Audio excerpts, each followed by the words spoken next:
Did you press record? Perhaps. Yes! I like when we work as a team. Good morning, party people. Welcome to the Breakdown with Nath and Johnny. I'm curious. I'm very, very curious. I'm so curious. Curiosity killed the cat. Lucky I'm an old dog. Fuck.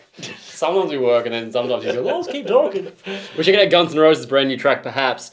I saw Guns N' Roses a few months ago and I was disappointed, people. It was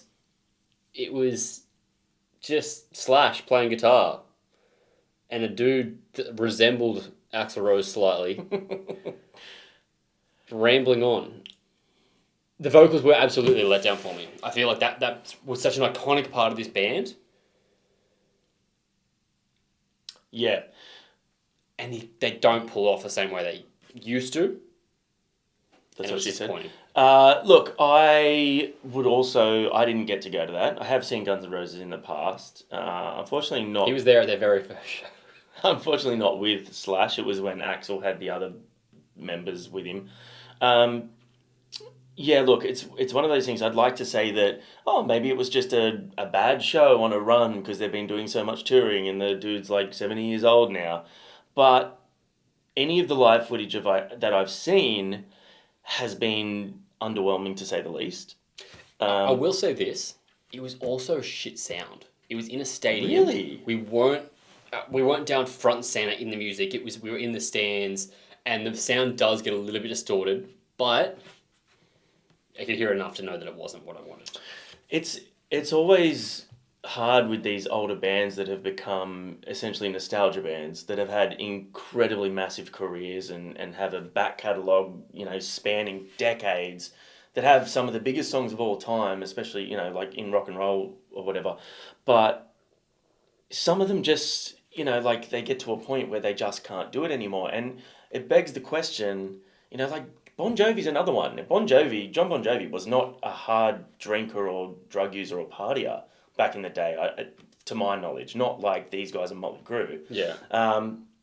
But his vocals now are just, the live footage I've watched, and my brother sent me some, was like, this is heartbreaking, dude. Like, this guy just cannot sing anymore.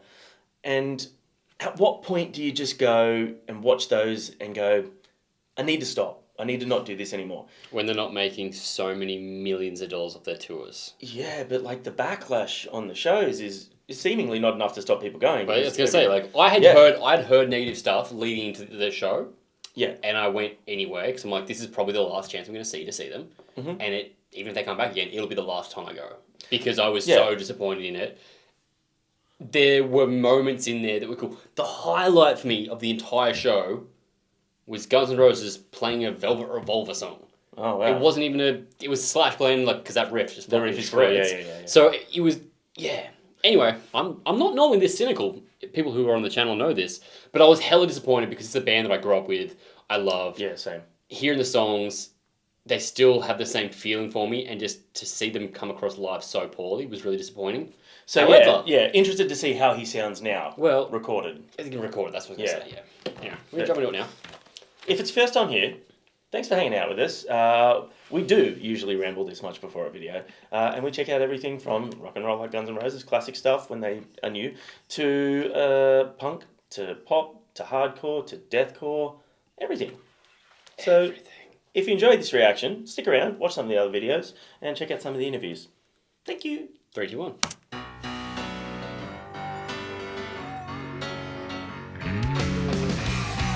Perhaps I was wrong when I didn't see you. Perhaps I was wrong. Crowds are huge. When I don't believe you, but I wanna know how it feels, what it is to be you. I've been so upset.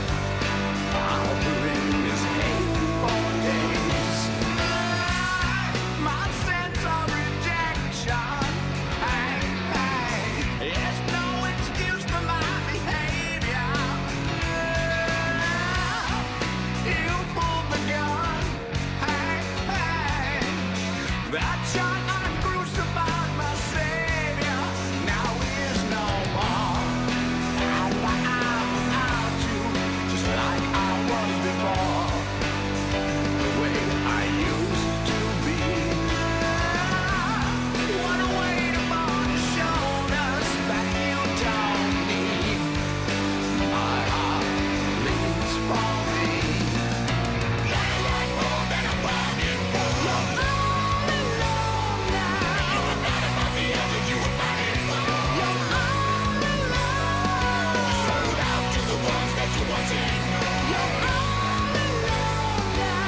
That the super low vocal with the higher harmony above it is very reminiscent of their older stuff. That, he can obviously still hit those notes in the studio, because I was like, oh, for the first part, I was like, he's playing it relatively safe. I was thinking this is the range he needs to stay in. Yeah. Because I don't know how that bit live will translate. Especially the fact that there's like 3 vocals there. You've got the main vocal line with the 2 harmonies, and then you've got the alternating line there as He's well. got a whole bunch of like backup singers and stuff on stage. The other does the band sing. It's a full production, so that's where you can kind of get away with that, I think. Were they still quite energetic on stage? Because I just remember... Yeah, they were. He ran around the whole time. I'll give him that. Duff and Slash used to do that running from one side of the stage to the other and crossing didn't do that over. as much, but they still went. Yeah, but as cool. I said, it was the Slash show. Like, they still look relatively fit.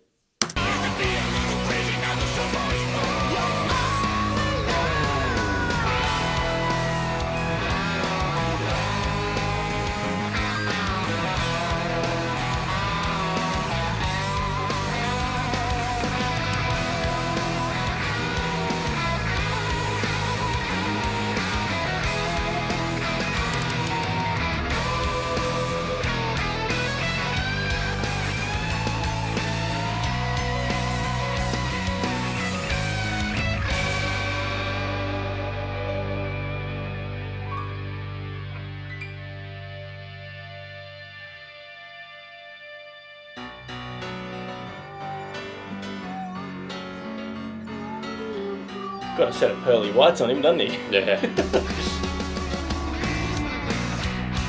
Perhaps I was wrong. When I didn't see you. Perhaps I was wrong. When I don't believe you.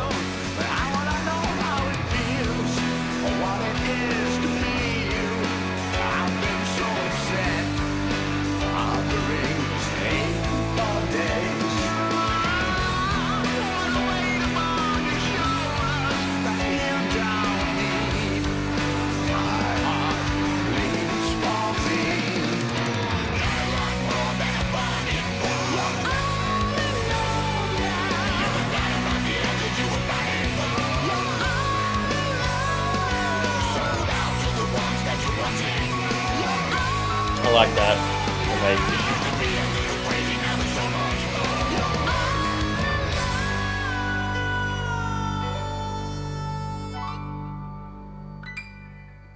I enjoyed that live performance more than I enjoyed their live performance. Actually, that makes it look fucking sick. That makes it look like a really great time. Like, everyone's having a good time. I like seeing, we've talked about this before, when you see like the crew and all the behind the scenes, everyone's having a good vibe. Axl was smiling the entire time in that, which like it shows, it's obviously like a portion of the tour, but it shows they're having a good time and they're still enjoying what they're doing. And maybe that's why they're still doing it, because they enjoy it. Yeah, and that's, and it obviously pays the bills still. Yeah, There it is does. no denying that they're such a great band, and they had just some of the most iconic rock songs of all time. Slash, as a guitarist, is one of the most influential guitarists of all time. Just his style, the way that he, infused blues and, and metal the way that he did, and made this, really cool sounding rock riffs, is great. My thing being that style, I don't think when I hear a new song from them is ever going to make me go, fuck yeah, they're back, because I've heard it all before. It I've heard it all sounded before. like a kind of... It didn't sound like them trying to be what they were, though. It didn't sound like we're trying to be fast and hard and young. It sounded like a kind of more... I don't want to use the word mature, because they're old as fuck. But, yeah, okay, more mature approach to the band. So maybe that's the... It sounds like it's definitely been a natural progression to just, writing, basically doing what they did, but just to suit where they are. You know what? Maybe I would have liked hearing them try something a little different.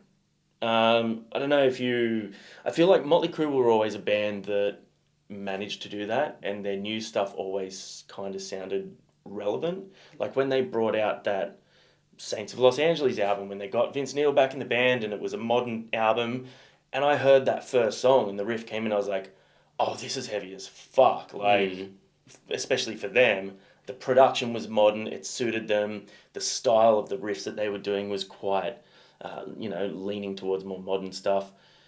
That was fine. It's just probably not something I'm ever going to really listen to again. I'll stick to the songs that I know and love. Yeah, that's fair enough. You touched on Lash's style. I can't imagine just picking a style aesthetically and be like, this is what I look like forever. But you're in fashion, so that completely goes against what... Yeah, but I'm not... No, I don't agree with it. I like fashion, I like style, but I like personal expression. His is like, that's a look. That's a fucking... Everyone knows Slash, it's iconic, but it's also... He's done that for 40 years. Yeah. That's like a... It's a big commitment. Do you think it was when he that... walked down the top hat, I'm like, do you really hate top hats? Oh, Or do you mean they couldn't be that comfortable to wear either. They're not. I've worn one before. Yeah. I mean, he's got a lot of hair there. But do you reckon he still was like, this looks fucking sick? Or do you think he's like, I'm stuck with this now? I mean, I still think it's a great look. It's a cool iconic. look. It looks rad, and that's the thing. It hasn't aged badly. I don't think. I think he still looks and roll. Yeah, it's still so rooted in rock and roll, and I think that's the thing about that aesthetic, that era. Like guys like this, Motley Crue, Def Leppard. Yeah. It's not something where, like, me personally, I couldn't go to that extent, but it's like that's always going to look fucking cool, and it's always going to... I would love to see you. Like full 80s mode? Nah, this photo of Axl Rose. I'm going to look it up. Oh, here we go. That's awkward. Don't know what started playing then. I guess that is his version of, like, the dudes from Kiss's makeup, though. Or Slipknot's masks and jumpsuits. Yeah. It becomes an onstage persona. Oh, fucking hell. We'll put that on the screen for you right now. That was a look. That's so been like, you know what looks good? Underwear and a jacket. Yeah. Like, it's not even underwear, they're just little shorts. But, like, I mean, like, have a look at him, dude. Like, he was a fucking heartthrob. Man, like... American flag tights and a white denim vest? What? Yeah. No, good on him. Oh, yeah, absolutely. I can't wait for you to dress like that. He's transitioned his style into something that stays rock and roll and stays looking like him, but is a little bit more fitting of, I guess, where he is in life and body shape and stuff. Yeah. Yeah, he's still... So, yeah, you're right. He does look rock and roll. I'm just sending this to McGee so I don't forget. That's so good. Anyway, let us know what you thought about that. If you are a Guns N' Roses fan, or even if you're not, how do you think it stacks up? If you are a Gunners fan, and if you are, especially if you're a little bit older, would that go in a playlist of your top 30 Gunners songs? I mean, I know that's kind of hard, being the fact that they have so many huge songs, but yeah, it's always interesting when these nostalgia bands drop new stuff to me. So yeah, let us know what you thought. We'll see you guys next time. Bye.